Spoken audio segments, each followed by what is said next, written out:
Hello guys and welcome back to my channel. If you are new around here, then my name is Jodie and I am mum to 4 little boys, and they were all born in just under 4 years. They are now currently 5, nearly 4, 2.5 and 1. And if you're not new here and you've been subscribed for a while, then hello and welcome back. This video is the new mum tag that was made up by my dear friend Emily Norris, and she was kind enough to tag me in her video. So Emily has made up this tag and has made up 15 questions all about motherhood. You don't need to be tagged in this video to do it. If you do want to join in on this video tag, then the questions will be down below. So the first question number 1, is your favourite mum hat. I don't know if it's a boy thing. Obviously I don't have girls, so I'm not sure if girls do the same, but it's about pooey nappies and how I get around changing those without hands wandering, because my boys are so gross when it comes to that. If they've done a poo, the minute the nappy is free, they just reach down below, and it's so annoying because then you get pooey hands and then you're like trying to hold their legs and the nappy, and it just becomes a disaster. So this is a favourite hack of mine that I have used from day one since my first son was born, and I even use it now with Francesco still, and he is, what is he, 13 months old. January, February, March. No, he's not, he's 14 months old. What? He's 14 months old. Oh my god, I can't believe I'm saying that. So all you do is you kind of tuck their arms into their undervest if they're wearing one. Obviously at the moment it's kind of cold and wintry slash spring, so they are still wearing undervests. So I kind of tuck their arms in and roll the vest over their arms for extra security and safety. I just do one popper over the shoulder so that they can't actually wriggle their arms down. You probably don't need to do that on a newborn baby, but because he is 14 months now, he is a lot more wriggly and so much more stronger than he used to be. So I do always just do one popper over one shoulder, and it secures their arms in so that you can change the pooey nappy without any hands wandering, and honestly it has worked an absolute treat for me. So question number 2 is your most embarrassing mum moment. There have been some times where I have been really embarrassed, but I think probably the one that stood out for me the most, I don't know if it was embarrassment or I just felt really silly, but it was when I went to Lorenzo's school meeting when he started big school. It was just kind of like the big presentation, the big talk about what the school expects and how it works, and just introduction to the teachers and the school in general. I was the only mum crying my eyes out in the corner of the sports hall. It was so embarrassing. I was like hysterical crying, and I was even looking at the second-hand school uniform sobbing. I think people must have thought I was so crazy, and I was like, oh my god, these mums I'm gonna have to go to school with, and they're gonna think that I'm the most ridiculous person in the world. But I'm just emotional, so I cry at everything. Question number 3 is, what part of the day do you love the most? And for me, I would have to say bedtime, because the boys are always so snuggly and sort of so sleepy that they just want the snuggles, and they just snuggle in on you. And I love going to bed and reading them bedtime stories and tickling their backs and their bellies, and it's just such a nice time of day. I don't mean that the favourite part of the day is bedtime because they get to go to sleep and they're in bed. That's not what I mean by that at all, although that is nice to kind of have that little bit of a break, but also I love it because of the fact that they're so snuggly. Question number 4 is, what part of the day do you like the least?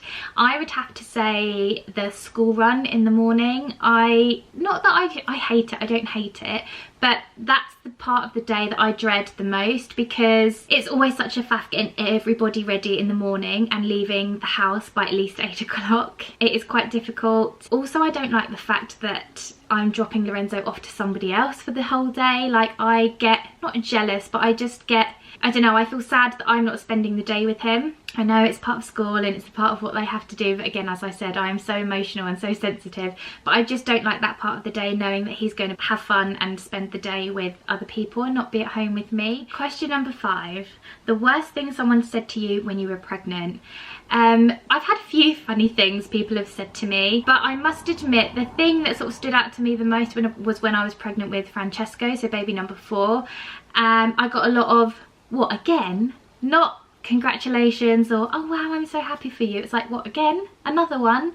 It's like, oh, Okay, thought you'd be happy for me, but thanks. I did get a lot of comments like that, which is a bit hurtful because I know 4 isn't for everybody, but that's just the way it worked out for us, and you think people would be happy for you, but some just didn't react that way, unfortunately. Question number 6 is what baby name you didn't agree on. So I'm going to go for both sides here. The baby name that Dan suggested that I totally didn't like and didn't agree on was Gianluigi. And the name that I suggested that Dan didn't agree on was Eduardo. I really loved that name, but he just didn't like it. It wasn't for him. Question number 7 is, do you co-sleep?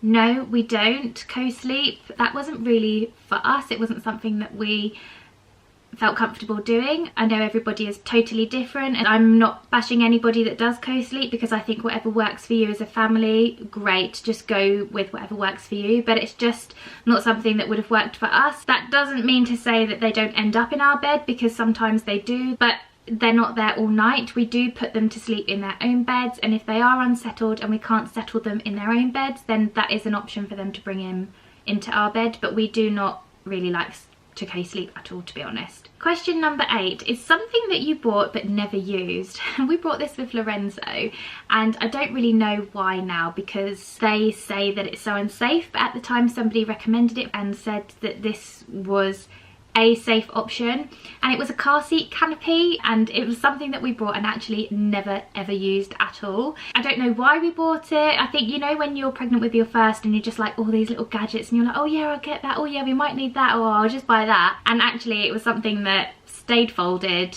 away in the cupboard and we never got it out. Question number 9 is 3 hospital bag must-haves. Gosh, there's so many.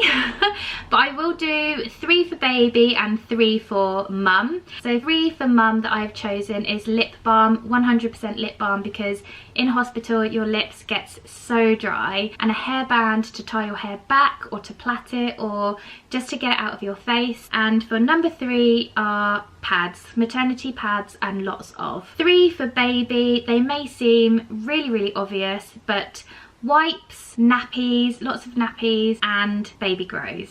So question number 10, are you a routine mum or a go with the flow mum, and what does bedtime look like?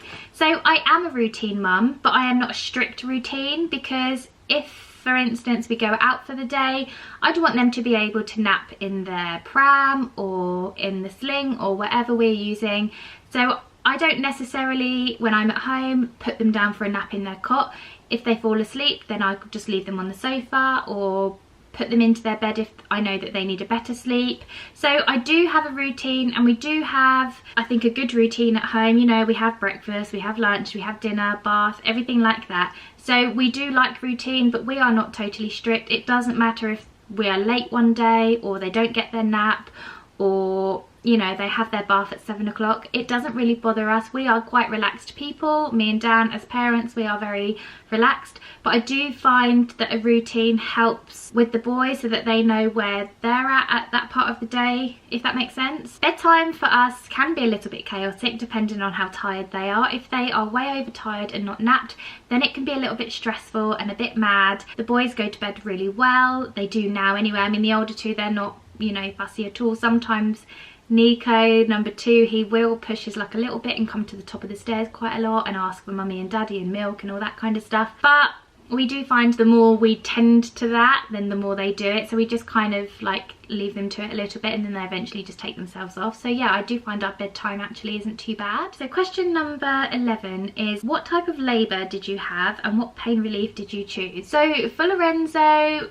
I was in labour for 25.5 hours, I think, overall. I did have an epidural with him because it was so long and I was so exhausted, and obviously he was my first, so I was a little bit scared, I was a little bit sort of nervous, didn't really know what to expect, a bit overwhelmed by everything. Also, he was a forceps delivery. We had ventouse and forceps. We had to go down to theatre and they prepped me for a cesarean because he was basically stuck. He was kind of facing sideways, so We ended up going down to theatre. They tried the Von-Twos, they didn't work, and yeah, they eventually got him out with the forceps, so no C-section was needed. Baby number 2, Nico, he was 13.5 hours. He kind of went the same way as Lorenzo and wasn't facing the right way. They threatened the forceps for me again, and I was like, no, I can do this, I can do this. So I ended up just pushing him out without any forceps, which was great. Marco, if you don't know, he was born prematurely. He was born at 34 weeks. His labour was so quick. He was really quick. I must say he was probably about an hour, maybe less than an hour, from sort of 5 centimetres to him being born. I did it all by myself. Francesco was actually a surprise birth at home. He was born on our bed, so I had nothing to begin with. Dan pretty much delivered his head, and then the emergency service team turned up with gas and air. I did have gas and air at that point because I think I was just a little bit scared. I was a bit kind of in shock. He wasn't supposed to be born at home. We were actually in hospital for most of the day he was born, but we discharged ourselves because nothing was happening. And then typically the minute I got home, he decided to come. So yeah, I think I was a bit in shock. So I did have gas and air for Francesco's birth, but he was literally like 20 minutes, I'd say. 12 was, have you ever been mum shamed? I'm just trying to think. A lot of my, in fact pretty much all of my followers are so lovely and so supportive. I can only think of one time that really did upset me, and this person is like totally blocked now, but she was actually kind of like a friend of a friend, so I knew her anyway. It was that time where I was just so sleep deprived. Like, Marco was at his worst and he just wasn't sleeping, and I had Francesco and he was quite new and little. Yeah, it was just a really tough time for me. I wasn't getting any sleep, and I went onto Insta stories and said about not sleeping and blah, and anyway I got a huge message saying, you don't realise how stupid you sound, you're so silly, you don't realise how lucky you are to have all the support around you, and you know, a husband that I can share the duties with and all that kind of stuff. And that really got me, because I just thought, how dare you? How do you think you have the right to say that to me? You only know a small portion of my life, because obviously I don't show you completely everything. There are some things that I keep private because that's just life, and I don't want everybody to know absolutely everything about me. I did find that that one situation really got my back up. Anyway, she ended up getting really nasty and threatening me. I just thought, like, you're a mum as well, so you should understand exactly what it's like, and how dare you be so horrible to another mum. I just didn't think that that was right, and I felt really uncomfortable, really hurt, really upset, so blocked. Question number 13 is the biggest challenges you've faced since becoming a mum. I would say obviously sleep deprivation has been one of my biggest challenges, because if you followed me for a while then you will know that Marco, my third son, he doesn't sleep at all. He used to wake like every half an hour. He's getting better now. We're starting to sleep train him and he is a lot better.